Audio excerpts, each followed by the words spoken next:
तो जैसे कि आपको पता ही है कि 22 जुलाई को Asus का ROG 3 फोन लॉन्च हो गया था इंक्लूडिंग इंडिया, और रिसेंटली 6 अगस्त इसकी फर्स्ट सेल शुरू हो गई थी, जिसमें Asus ROG का सिर्फ 8GB और 128GB वाला वेरिएंट देखने को मिला था। और हमने भी इसी सेल में अपना Asus ROG 3 फोन परचेज किया है और इसका लाइव ब्लॉग मैंने अपनी पिछली वीडियो में बनाया था, तो आप ऊपर आई बटन में चेक कर सकते हैं, मैं इसका लिंक डाल दूंगा, तो मेरे इस लाइव ब्लॉग को आप देख सकते हैं। तो बात करते हैं 2-3 चीजों की। और सबसे पहली बात, इस वीडियो में मैं बात करने वाला हूं Asus के 12GB वाले वेरिएंट जो कि आता है 256GB की स्टोरेज के साथ, और इसके अलावा हम बात करने वाले हैं 8GB और 12GB के बारे में कि आपको उनमें से कौन सा फोन लेना चाहिए। और जो तीसरी बात मैं इस वीडियो में डिस्कस करूंगा वो है कि कुछ लोगों का ऑर्डर फ्लैश सेल में डिक्लाइन हो जाता है, उसके बारे में हम इस वीडियो में एंड में बात करेंगे, तो इस वीडियो को एंड तक जरूर देखें। तो हेलो फ्रेंड्स, मेरा नाम है लवी और आप देख रहे हैं मेरा YouTube channel Punjabi tech gaming.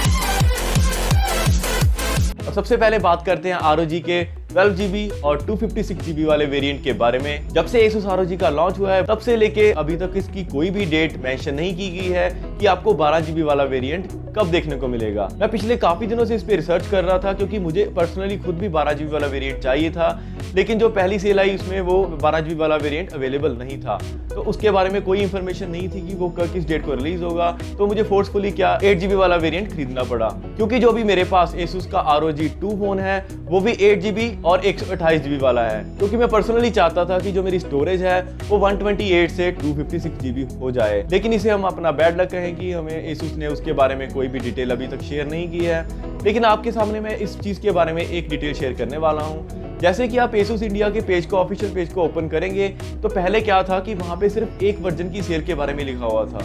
वहां पे लिखा हुआ था 8GB 128GB का जो मॉडल है ये आपको 50,000 का मिल जाएगा और ये 6 अगस्त को लॉन्च होगा फ्लिपकार्ट के ऊपर। लेकिन जिस दिन मैंने रात को ये फोन परचेज किया उसी रात 15 या 20 मिनट बाद मैंने वो दोबारा पेज चेक किया, तो वहां पे उन्होंने एक नया कॉलम बना के साथ में उन्होंने 256GB वाले मॉडल के बारे में भी कुछ इंफॉर्मेशन दी थी, लेकिन वो इंफॉर्मेशन सिर्फ यही थी कि उन्होंने नीचे वहां पे कमिंग सून लिख दिया था। इसका जो स्क्रीनशॉट मैंने लिया था वो मैं आपको यहाँ पे शेयर कर दूंगा। आप देख सकते हैं कि पहले क्या था, पहले सिर्फ और सिर्फ 8GB के बारे में बोला गया था, इसकी सेल लगने वाली है 6 अगस्त को, लेकिन अभी क्या हो रहा है कि अभी वहां पे कमिंग सून आ रहा है 12GB वाले वेरिएंट में। जो दूसरी बात मैं इस वीडियो में शेयर करने वाला हूँ वो ये है कि आपको Asus ROG 3 का कौन से वाला मॉडल परचेज करना चाहिए। क्या आपको 8GB रैम वाले मॉडल के साथ जाना चाहिए या आपको 12GB रैम वाले मॉडल के साथ जाना चाहिए। तो इस बात को क्लियर करने के लिए मैं डायरेक्ट कंपैरिजन करूंगा Asus ROG 2 का Asus ROG 3 के साथ। देखिए, मैं खुद पर्सनली Asus का ROG 2 8GB वाला वेरिएंट यूज कर रहा था और मैंने ऑलमोस्ट इसको 8-9 महीने यूज किया है, और ये मेरा पर्सनल ओपिनियन है कि जो 8GB रैम है वो सफिशिएंट होती है। मैंने बहुत बार चेक किया है, मेरी जो रैम है वो सिर्फ 5 या 6GB यूज होती थी, कभी वो 8GB तक गई नहीं। तो मुझे नहीं लगता कि आपको 8GB और 12GB में सोचना चाहिए। आप 8GB वाला भी वेरिएंट लोगे तो उसमें आपको कोई दिक्कत नहीं आने वाली, आपको मल्टीटास्किंग बड़े आराम से हो जाएगी। और अब इसी बात का हम दूसरा पॉइंट ऑफ व्यू उठा के चलते हैं कि एक आपके पास मॉडल निकल के आ रहा है 128 और दूसरा आपके पास मॉडल निकल के आ रहा है 256GB। इसमें आप डिसाइड कर सकते हो कि आपको कौन सा मॉडल लेना है। इसमें क्या है कि जैसे मेरे पास Asus का ROG 2 था तो उसमें मुझे 128GB की स्टोरेज मिल रही थी।